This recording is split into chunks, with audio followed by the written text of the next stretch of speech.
16ই December প্রকাশিত হয়েছে খসড়া ভোটার তালিকা।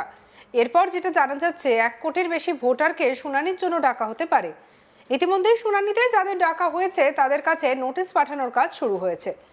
মঙ্গলবার 23শে ডিসেম্বর মুখ্য নির্বাচনী আধিকারিক মনোজ আগরওয়ালের সঙ্গে বৈঠক করেন তৃণমূলের 5 সদস্যের প্রতিনিধি দল। ছিলেন রাজ্যের 3 মন্ত্রী চন্দ্রিমা ভট্টাচার্য, শশী পাজা, পুলক রায়, শাসক পার্থ ভৌমিক এবং বাপি হালদার।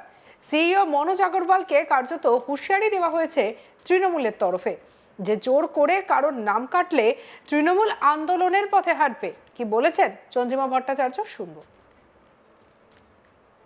বলবেন 50 কিলোমিটার দূরে গিয়ে তাকে করতে হবে, পয়সা দেবে কে? কে দেবে পয়সা? এই যে একটা দ্বীপপুঞ্জে যাবে, এতগুলো এই পয়সা দেবে কে?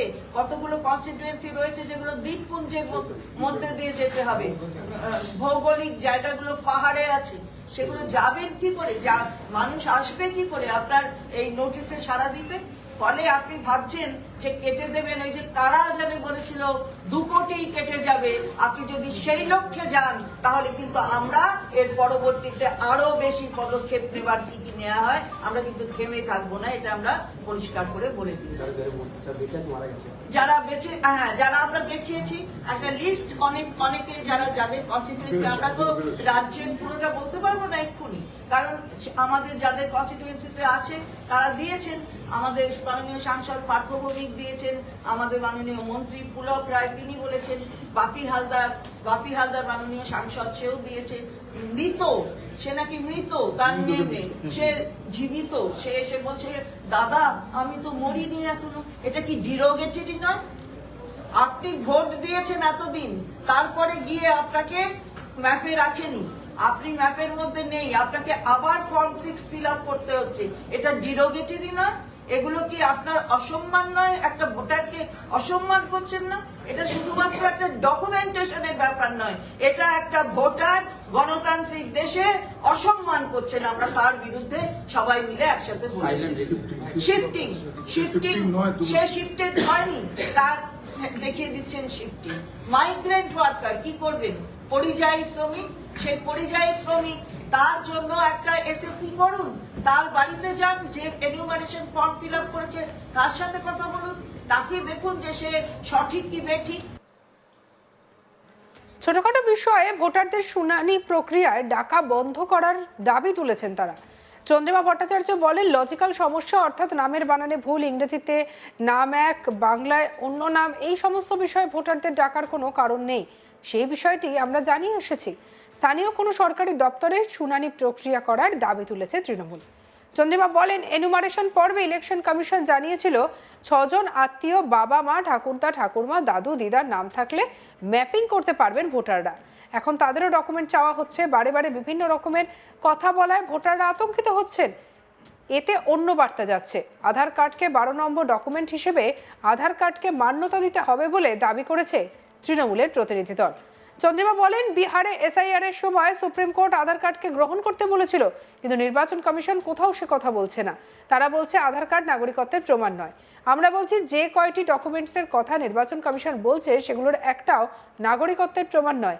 তাছাড়া সুপ্রিম কোর্টও বলছে ইলেকশন কমিশন কোনোভাবেই নাগরিকত্ব দিতে পারে না। কি বলেছেন শুনবো।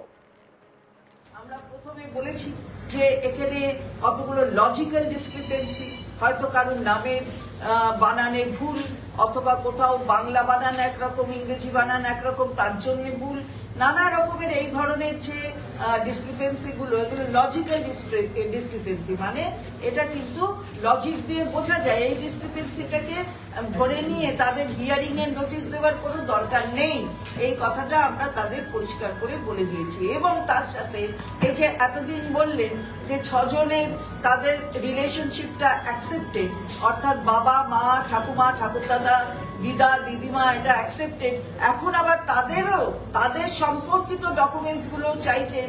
এই যে বারে বারে নানা রকম কথা বলা, এটা কিন্তু কখনো করা উচিত নয় ইলেকশন কমিশনের পক্ষ থেকে।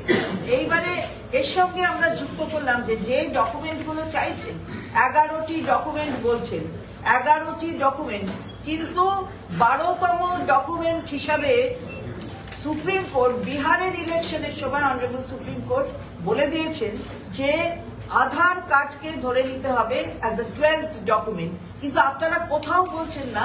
তার জন্য মানুষ বিভ্রান্ত হচ্ছে, মানুষ 11টা ডকুমেন্ট বলছেন।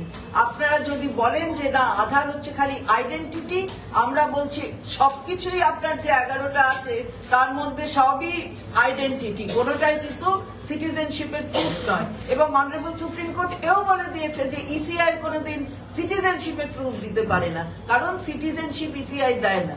সুতরাং এইগুলো আমরা ক্লিয়ার করলাম যে 12তম ডকুমেন্ট হিসেবে এটাকেও ধরতে হবে আপনাদের। আর তাছাড়া হচ্ছে আমাদের যে হিয়ারিং সেন্টার, আপনারা হিয়ারিং সেন্টার করেছেন এমন জায়গায় যে মানুষকে 30-40 কিলোমিটার গ্রামীণ এলাকায় যেতে হবে। মানুষ কেন যাবেন? আপনি বলছেন সরকারি জায়গা, আপনি সরকারি জায়গায় করুন, আপনি গ্রাম পঞ্চায়েতের অফিসে করুন, আপনি যখন শহরে থাকবে তখন মিউনিসিপ্যালিটির অফিসে করুন, বড়োর অফিসে করুন, ওয়ার্ডে ওয়ার্ডে করুন। এগুলো স্পেসিফিক আপনার ইনস্ট্রাকশন থাকতে হবে, তা নাহলে মানুষ বিভ্রান্ত হচ্ছে। এক একটা জায়গায় আপনারা এই ধরনের ম্যাপিং করে যে বিভ্রান্তি তৈরি করছেন, মানে যাদের ব্যাক করেননি তাদের হিয়ারিং এর নোটিশ দিচ্ছেন, দিয়ে তাদের এই অসুবিধার শিকার করছেন, তারা কি করে যাবেন?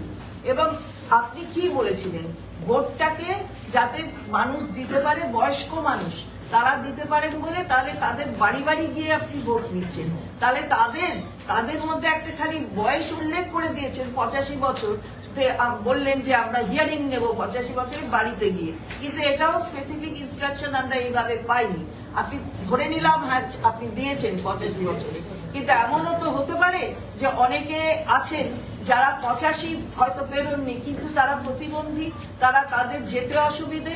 সবাই যে একরকম ভাবে শারীরিক তাদের অবস্থা এক হবে তা তো নয়। তাহলে আপনারা কেন সিনিয়র সিটিজেন হিসাবে সকলকে ট্রিট করে ওই ব্যবস্থাটা করছেন না, এবং কাছাকাছি যাতে তাদের হিয়ারিং এর অফিস হয় সেগুলো কেন করছেন না, এটাও আমরা বলে এসেছি। রাজ্যের শাসক দলের দাবি, দূরে ব্লক অফিস ডিএম অফিসে শুনানি হলে অনেকেরই যেতে অসুবিধা হবে, টাকাও খরচা হবে। চন্দ্রিমার কথায় গ্রাম পঞ্চায়েত বা পুরসভার অফিসে হিয়ারিং করুন, ওয়ার্ডে ওয়ার্ডে এই প্রক্রিয়া করুন।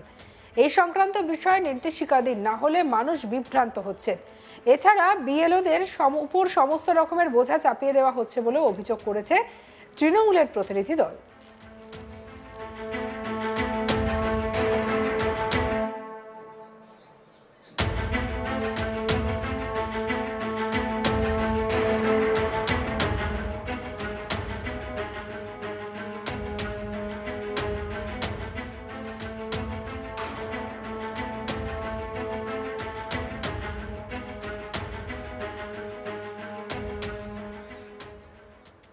সঙ্গে রাখুন আজ তাক বাংলার ইউটিউব চ্যানেলকে লাইক, কমেন্ট, শেয়ার, সাবস্ক্রাইব করতে ভুলবেন না।